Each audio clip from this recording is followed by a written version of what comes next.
Bonjour à toutes, bonjour à tous, bienvenue dans cette vidéo. Nous allons voir aujourd'hui des conversions d'heures et donc quelques exercices associés au calcul de conversion d'heures. Donc première chose ici, vous allez voir 75, 76, 77, il y a écrit ici poser et effectuer l'addition suivante. Alors, il faut savoir que moi, poser, c'est pas forcément une chose que j'apprécie ici pour les heures parce qu'il y a beaucoup de raisons de se tromper. Donc je vais vous montrer quand même la méthode pour que vous l'ayez vue au moins une fois. Mais n'hésitez pas peut-être à décomposer les heures comme je l'ai fait dans un exercice précédent. Donc je vais vous montrer ce qu'on peut faire pour essayer d'éviter un petit peu les difficultés liées à ce type d'exercice. Donc quand on a le 75, on pose, on a 13h14, on additionne ici les heures avec les heures, les minutes avec les minutes. Donc ici, pas de difficulté pour une raison simple, c'est qu'il n'y a pas de retenue. Donc évidemment, dans des situations comme ça c'est relativement facile. 4 et 3, ça fait 7. 1 et 2, ça fait 3. On a les heures. 3 et 1, ça fait 4. Et vous avez le 1 ici tout seul. Donc ici, on trouve naturellement 14h37 minutes. Alors pas hésiter ici à l'écrire peut-être pour avoir un calcul en ligne où on écrit 13h14 minutes plus 1h23 minutes est égal à 14h37 minutes. Comme je l'ai dit ici, on n'a pas de difficulté. Pourquoi? Parce que simplement, vous n'avez pas de retenue ici. Parce qu'il faut savoir que les minutes vont aller que jusqu'à 60. C'est ça la difficulté. 76, on a 13h55 minutes. Et on a 1h10 minutes. Donc moi, je vais vous montrer deux manières de faire. La première manière, c'est en essayant de respecter ici le fait qu'il n'y ait que 60 minutes.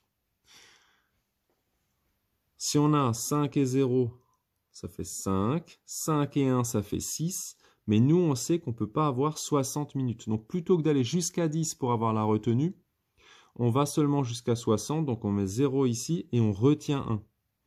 Donc, 3 et 1, ça fait 4. Plus 1, ça fait 5. Et ensuite, vous avez le 1 ici. Alors, je sais qu'il y en a certains parmi vous qui ne comprennent pas forcément cette méthode-là. Si jamais vous êtes en difficulté, vous faites la chose suivante. Vous mettez 13h55 minutes.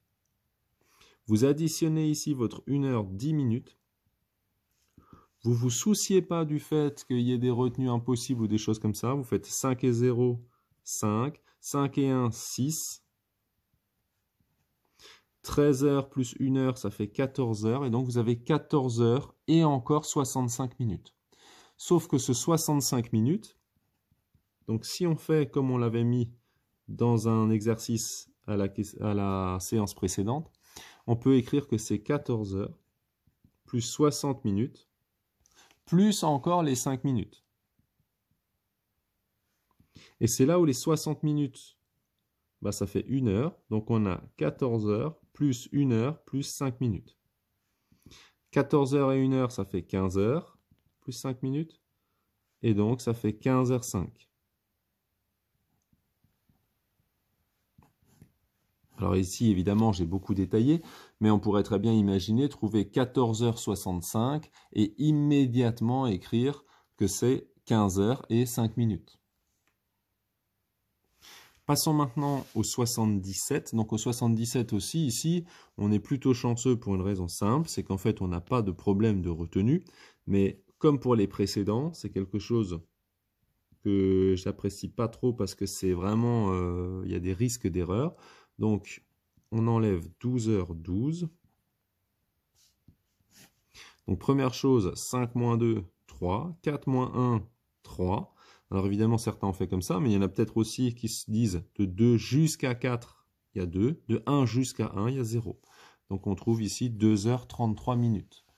On peut donc poser ou l'écrire sous forme de ligne, donc calcul en ligne. 14h45 minutes moins 12h12 est égal à 2h33.